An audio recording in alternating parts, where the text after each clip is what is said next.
All right, let's take a look. So for both of them, you got a mean of 35 months. But the range for model A is 30 minus 40 minus 30 is 10. And the range for model B, well, 70 is my max, 10 is my smallest, 70 minus 10 is 60. Everybody good with this part? Yeah? Oh, I was going to answer the question. Oh, yeah. So everyone take 30 seconds with their neighbors and decide which one would you rather buy and why. Talk to your neighbors 15 seconds or 30 seconds. Go. Yeah, the variation is less. You can trust the actual, you can actually trust the mean on this one. The other one is like, well, the mean is 35, but is it really only 35? Nope.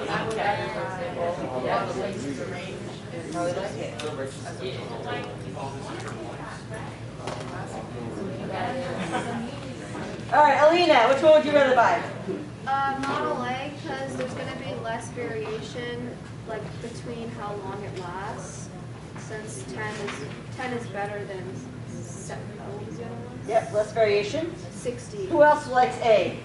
Who else in the A camp? Okay, let's get some reasons. Other reasons? Any other reasons?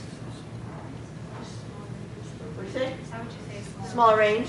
Yeah, the word that other people use is usually consistent, or it's more consistent. Did anybody pick model B?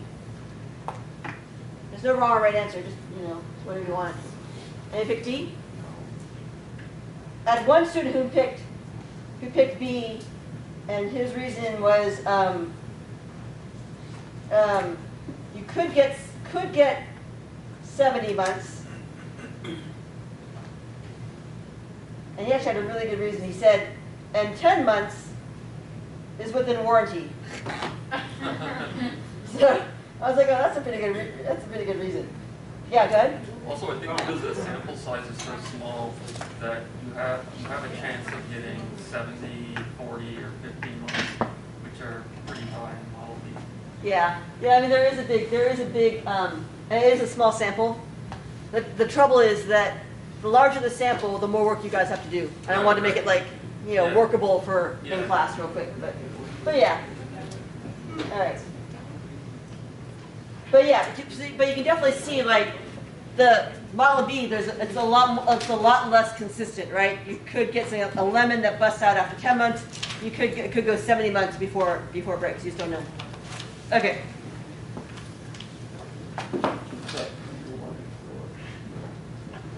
All right. However, there are better ways to measure variation besides range. Ryan, go ahead and read for me. There are better ways to measure variation besides range. Range equals maximum value minus minimum value. It is very sensitive to extreme values, therefore it is not unusual like other measures of variation. One better way that we will use a great deal is variance. First, let's look at a different way to think of the average or the mean. Yep.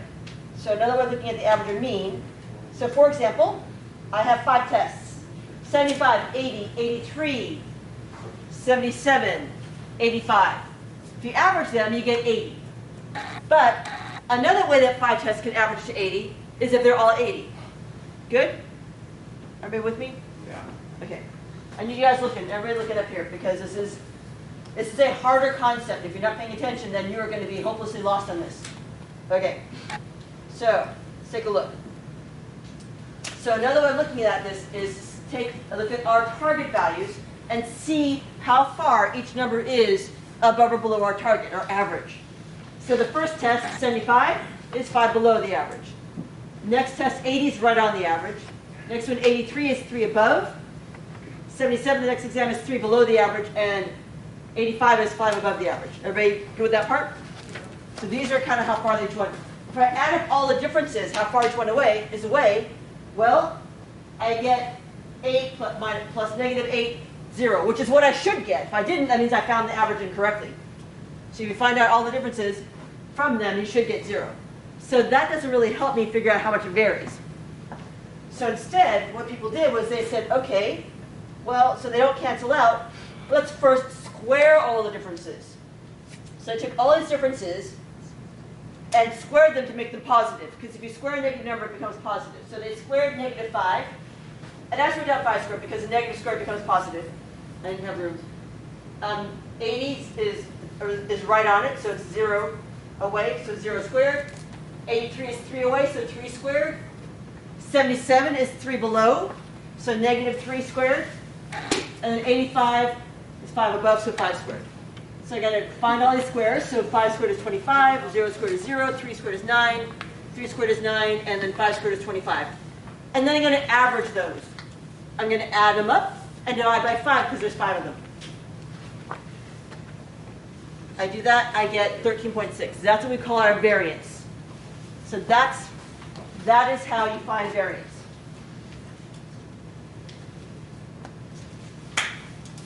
Here's the thing. We took the average of values that we squared, right? So really, to kind of get back to our actual, numbers, we should probably undo the squaring. How do you undo a square?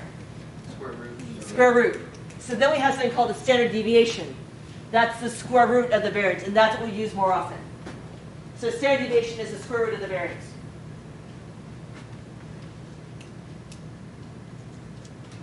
All right, so here's your formula. The first group that you have there, fill in that blank. The population variance is sigma squared. This is the symbol. Everyone look up. Sigma is a circle with a tail. We call that sigma. Sigma. Sigma squared is our variance. And then our standard deviation is the square root of that. So what's the square root of sigma squared? What's the square root of x squared? X. X. What's the square root of sigma squared? Sigma. Sigma. So sigma is our standard deviation, the square root of our variance. How do you find it? Well, you take every x value, you subtract the mean, you square it, and then we kind of average them. We add them up, sum them, and we divide by how many there are. And then we take the square root of that. All right, let me do, first of all, are these statistics or parameters? You guys see, 15 seconds, talk to your neighbors. Statistics or parameters? What are they? Parameters. Parameters, because they're for the population, variance of the population standard deviation. So sigma and sigma squared are parameters. Oh, also, mu, the population mean, is also a parameter. Right? So generally speaking, things with Greek symbols, Greek letters, sigmas, mu's, those are all parameters. Things with regular, ordinary letters, those are for samples, those are just statistics. All right, so let me give you a concrete example. Here's my family, my family's variance. So the heights of my family are my sister, she's short, 57, my other sister's 58 inches, I'm 62 inches, my mom was 63 inches, my dad's 65 inches. If you average our heights, we average to 61 inches. If you want to find the variance, you take every person's height and subtract the mean. So my sister Lisa, 57 inches minus 61 inches. My sister Natalie, 58 inches minus 61 inches. So we're just doing this part right here first, right? Just find these things here. Me, 62 minus 61. My mom, 61 minus 63. My dad, 65 minus 62. And then we're going to square all those numbers. So here are all those numbers. Right? So like, Lisa's 4 below. Natalie's 3 below. I'm 1 above. My mom's 2 above. My dad's 4 above. And then we square all those. So we get 16, 19, 1, 4, and 16.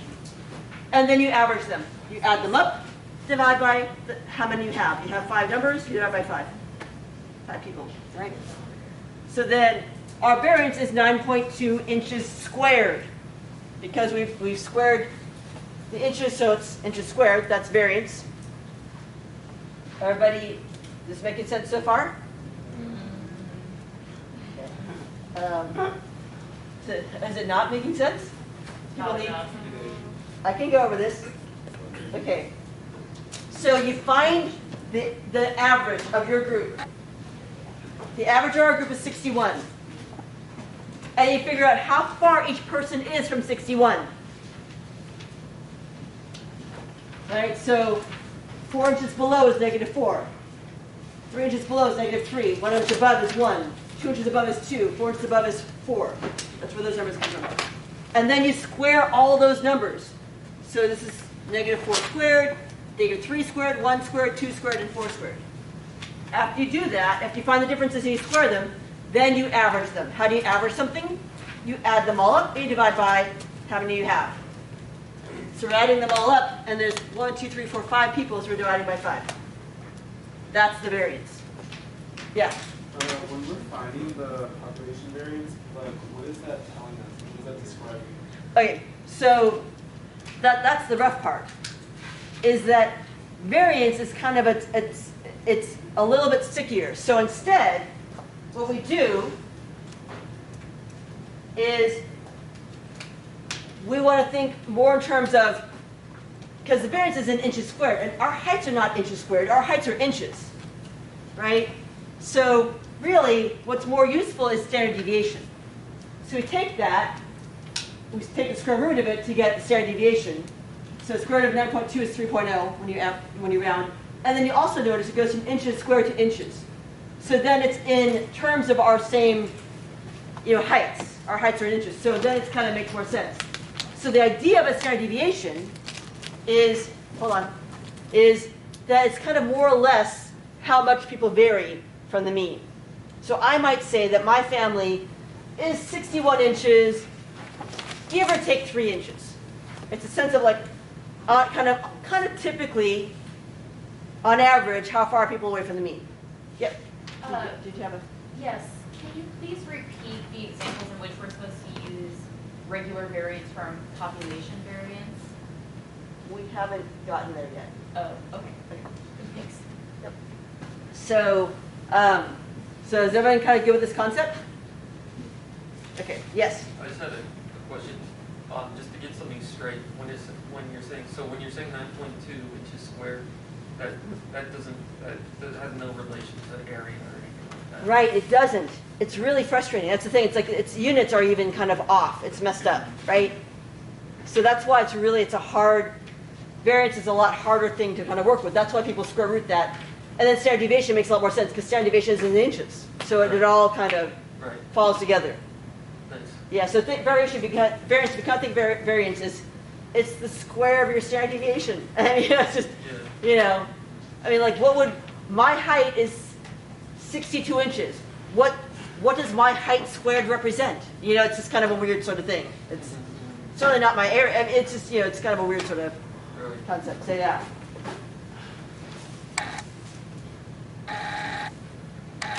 Okay. But in general, these are some things that they help you find. The variance in standard deviation, especially standard deviation, it helps you determine the spread of the data, how spread apart it is, and also how consistent it is, right? So clearly, 3333 is very consistent. There's no spread at all. Whereas the bottom row, if you look at it, it's not very consistent and there's a fair amount of spread. It's more spread out. Okay, so here's the deal. Nicole, go ahead and read for me. Sample variance or standard deviation. Almost all of what we will be doing in this class involves samples of data. If we are trying to estimate the variance or standard deviation of the population from a sample only, it is often too small due to the fact that we're only using a sample versus a population. To adjust, we divide by the n-1 instead of n. This is what we call the sample variance and sample standard deviation. Right, so almost everything we do in this world, this class is not called parameters, it's called statistics, right? Because almost everything we do involves samples. So in the real world, people usually take samples because it's just more realistic. Sure I haven't run out of time here. Okay, good. So the thing is, when you take a sample, especially a small sample, it ends up being maybe not very accurate. So we need to give it a little more room for error to adjust for that. So instead, we make it slightly larger. How do you make it slightly larger? Instead of dividing by n, you divide by n-1. That makes it a little bit larger. I'll give you an example. Say I have $100. And my n is 5 people. If I take these 5 people here and divide $100 amongst them, how much do they each get? 20. Everybody good? But if I divide by n, it's 20 bucks. But what if I divide by n minus 1? N minus 1 is how many people? N is 5. N minus 1 is how many? 4. So I say, okay, I'm just going to divide amongst these 4 people. Now how much do they each get? 25. They get a little bit more. Because you're dividing it amongst fewer people. So you divide by a smaller number, you get the result is larger because you're dividing amongst fewer people. So everyone gets more. And as you can see, when our n is small, that makes a pretty sizable difference, right? When n is small. But if n was really big, like 100, then that would make hardly any difference at all. If I divided by 100, everybody would get $1. If I divided by 100 minus 1, everyone would still get they get $1.01. It'd be just a tiny bit more, 1% more, versus 25% more. So, and the reason for that is this. When you have a small sample, your error is likely to be pretty big. You need to make an adjustment for that. When your sample is 100, then all of a sudden your data is getting better and better.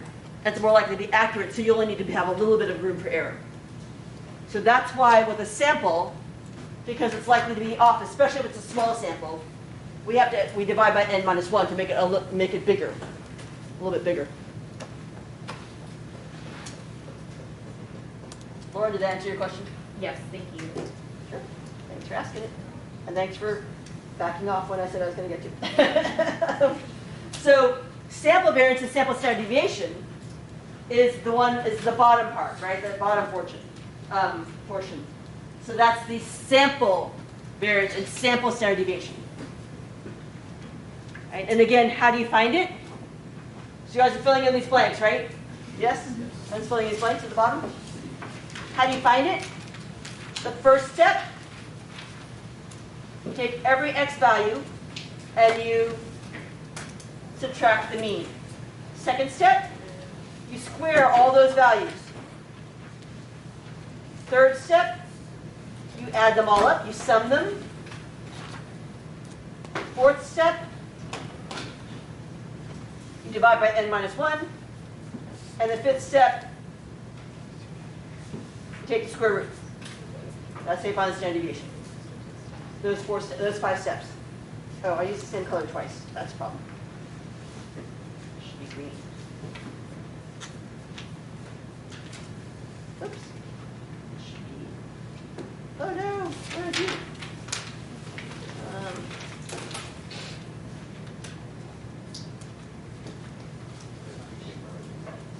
Is that too light? All right. Okay, no worries.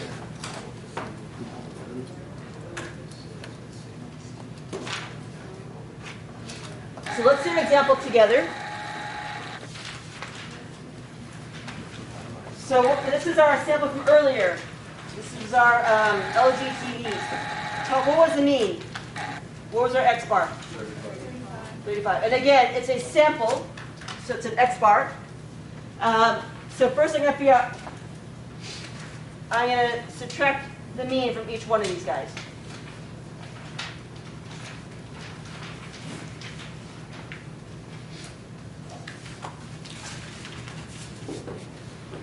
So that's this is x minus x bar, right? And I get -5, 0, 5, 0, -5, and 5. Good. Then I need to find x minus x bar squared. So I need to square all of these, right? So I'm going to try to square all of these. Then I would get, well, -5 squared, 25. Right? This is, I'll put in parentheses, -5 squared. 0 squared, 0. 5 squared, 25. 0 squared, 0. -5 squared, 25. 5 squared? Great. Everybody with me on this part? All right, then, what's the next step? So first I find x minus x bar, then I square them all. Then what do? Kind of average them. I add them up and divide by, not by n minus 1. Right? So I'm going to sort of average them and divide by n minus 1. So I'm going to add them up, and I'm going to divide by n minus 1. I'm going to add them up. I'm going to divide by, what's n? How many of them are there? 6, so 6 minus 1. If I do that, I will get 100 over 5. That's my variance. So my variance, it's not sigma squared. I made this mistake last time. It's not sigma squared, it's s squared because it's for, thank you. S squared for a sample is 20. S, my standard deviation, is square root of 20, which is, anybody? 4.7? I got 4.47. 4.47? Okay, I'll go with that. Might be wrong.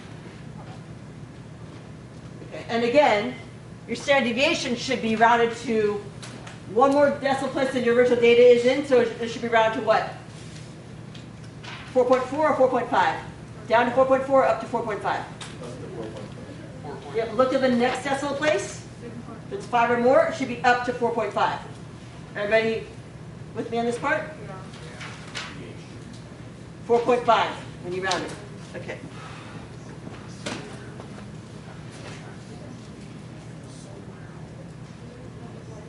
Okay, you guys do the next one. Do it for model B.